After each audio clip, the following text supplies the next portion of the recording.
बिस्मिल्लाहिर्रहमानिर्रहीम। अस्सलाम वालेकुम अज़ीज़ तलबा, HTML के एक और लेक्चर में आपको खुशामदीद करता हूँ। इस वीडियो में मैं आपको सिखाऊंगा कि आप एक पेज के अंदर अपनी पिक्चर किस तरह से लगा सकते हैं। अपनी पिछली वीडियो में हमने सीखा था कि बैकग्राउंड पे पिक्चर किस तरह से लगाते हैं, लेकिन अगर आप चाहते हैं कि आपकी पिक्चर यहाँ पर एक छोटी पिक्चर जो है वो यहाँ पे आए, जैसे दिस इज़ माई पिक्चर, अभी जगह खाली है तो मैं यहाँ पे अपनी पिक्चर लगाना चाहता हूँ, वो कैसे आएगी। सबसे पहले तो व्यूवर्स आपने करना ये है कि एक पिक्चर उठाएं और एक फ़ोल्डर के अंदर डालें। आप जानते हैं कि पिछले कई एग्जांपल्स में हमने एक फ़ोल्डर इस्तेमाल किया है जिसका नाम है माई वेबसाइट। तो एक पिक्चर मैंने उठाई है और वो पिक्चर मैंने इस फ़ोल्डर के अंदर डाल दी है जिसका नाम है ब्लू हिल्स।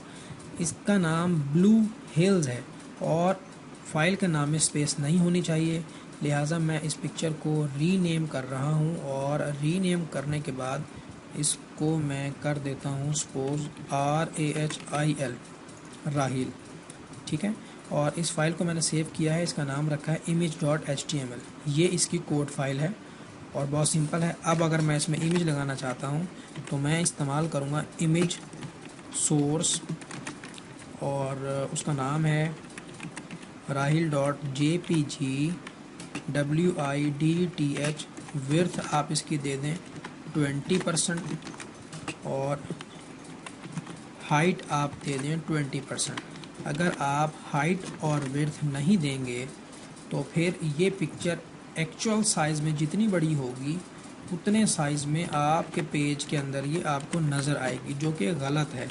इसलिए आप इसको पूरा लिखेंगे IMG इमेज SRC सोर्स, ये पिक्चर का नाम और ये उसकी टाइप, उसकी विर्थ, उसकी हाइट, और उसके बाद आप इसको कर देंगे जी सेव।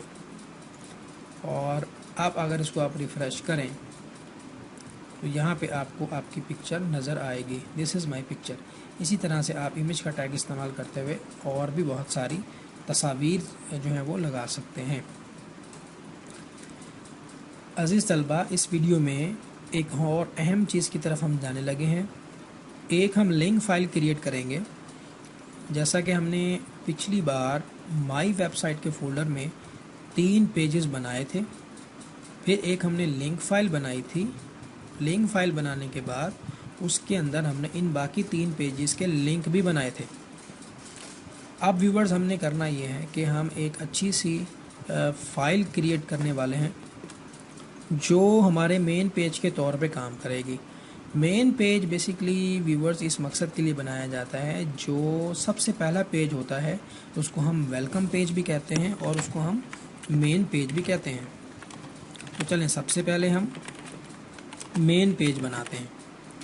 ठीक है, मेन पेज में कंपनी का तारुफ होता है, कंपनी का इंट्रोडक्शन होता है और उसकी इनिशियल सारी बातें इसमें लिखी होती हैं।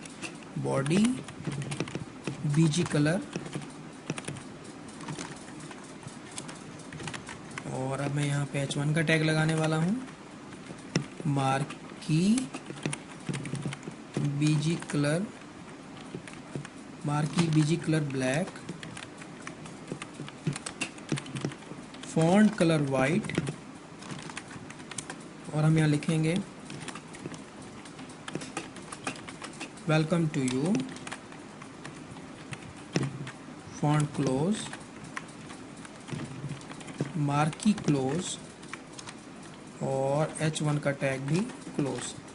फिर BR का टैग लिखेंगे और आप उसके बाद फिर एक और मैं यहाँ पे टैग लगा रहा हूँ H2 में, साइट डिज़ाइन बाय राहिल, और यहाँ पे आप H2 का टैग भी क्लोज करके बॉडी क्लोज और HTML क्लोज।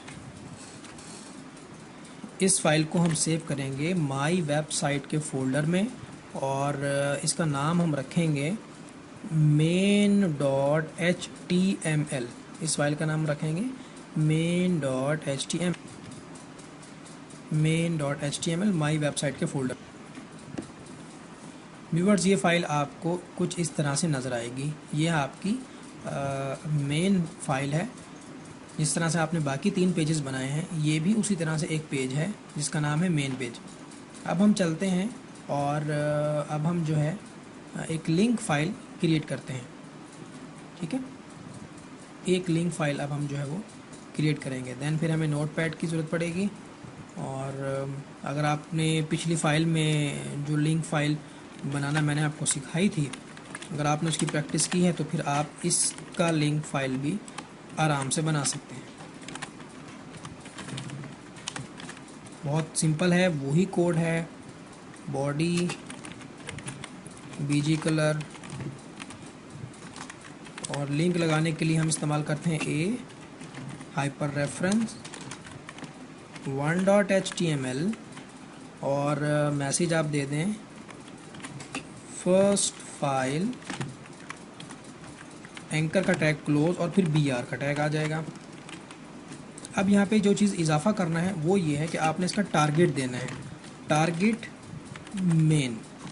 टारगेट मेन की कमांड लगानी है, ये बहुत ज़रूरी है। ये क्या चीज़ है ये अभी हम आगे जाके इसको डिस्कस करेंगे कि टारगेट मेन का क्या मतलब है। अभी हम इसको यहाँ से कॉपी करेंगे और इसको हम, क्योंकि हमारे पास 4 पेजेस हैं, मैंने 4 पेजेस बनाए हैं, 1.html, 2.html, 3.html और उसके अलावा main.html।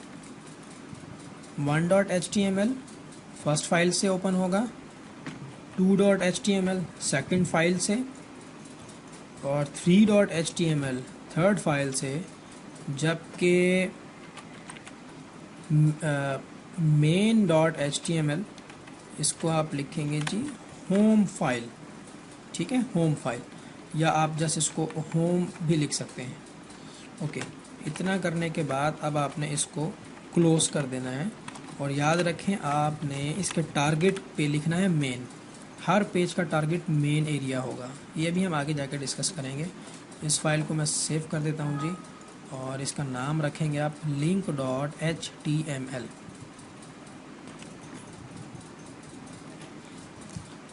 अजीज़ तलबा, ये वेब पेज आपके सामने क्रिएट हो गया है लिंक के नाम से, जिसमें ये फर्स्ट फाइल है, सेकंड फाइल है, थर्ड फाइल है और होम फाइल है। अब मैं जिस पेज के ऊपर भी क्लिक करूँगा ये बजाय इसी विंडो के ऊपर खुलने के बल्कि अलग से खुलेगा। अगर मैंने इस पर क्लिक किया है इस होम के ऊपर, तो आप देखें कि ये एक फ़ाइल अलग से अलग टैब के अंदर जो है वो ओपन हो रही है। और पिछली बार जो हमने प्रैक्टिस की थी उसमें ये वाली फ़ाइल इसी पेज के ऊपर खुल रही थी। ठीक है, अब हमने क्या किया है कि एक टारगेट मेन देने से ये फ़ाइल जो है वो अलग पेज के ऊपर ओपन हो रही है। वेल, अब सबसे अहम जो टॉपिक है उसको कवर करना है, और वो है फ्रेम बनाना। तो फ्रेम कैसे बनाए जाते हैं और फ्रेम किस काम आते हैं। हम चाहते हैं कि एक हमारे पास फ्रेम हो जिसके अंदर एक साइड पे आपका लिंक फ़ाइल आ रही हो और दूसरी साइड पे आपकी मेन फ़ाइल आ रही हो। तो वो देखें आप कैसे बनाएंगे जी, फ्रेम कैसे बनाते हैं इसको हम डिस्कस करते हैं कि फ्रेम जो है वो कैसे बनाने हैं। फ्रेम बनाने के लिए आपने कोई HTML के टैग का इस्तेमाल नहीं करना, आपने इस्तेमाल करना है फ्रेम सेट कॉल्स 20% और 80%। आपको पता है कि स्क्रीन जो है वो 100% होती है, 100 में से आप जो है 2 हिस्से कर दें इसके, एक 20 कर दें और एक कर दें 80। 20 वाले में link.html आएगा, उसका टारगेट क्या होगा जी, मेन होगा। और जो आपका 80% एरिया है उसके अंदर क्या आएगा, main.html, उसका टारगेट क्या होगा, उसका नेम क्या होगा, नेम मेन।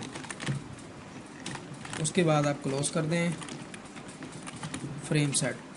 व्यूवर्स, इसको दोबारा से प्लीज़ समझें अच्छी तरह से। आप ऐसा मान लें कि आपके पास एक फ़्रेम है, घर में आप फ्रेम इस्तेमाल करते हैं अपने पेरेंट्स की तस्वीर लगाने के लिए। फ्रेम का मकसद ये होता है कि आप एक फ़्रेम के अंदर बहुत सारी तस्वीरें लगा सकते हैं, अपने दोस्तों की, अपने बहन भाइयों की। तो ऐसा मान लें कि हमने एक फ़्रेम लिया, उसके 2 हिस्से किए, एक 20 और एक 80, और 20 वाले में लिंक वाली फ़ाइल लगा दी, और जो 80 वाला था उसके अंदर हमने लगा दी मेन फ़ाइल। जो 20% है उसका टारगेट रख दिया मेन। अब एक्चुअली मेन है कहाँ पे, ये 80 वाला जो है ये मेन है, इसका नाम रख दिया मेन। इस फाइल को जब आप सेव करेंगे तो आपने इसका नाम सिर्फ और सिर्फ index.html रखना है। आपने इसका कोई और नाम नहीं रखना। आपने इस फाइल का नाम index.html रखना है और माई वेबसाइट के फोल्डर के अंदर ही रखना है, जहाँ पे बाकी सारी फाइलें आपने सेव की हैं। ये जो आपका फोल्डर है माई वेबसाइट का, इसी के अंदर आपने ये फ़ाइल रखनी है।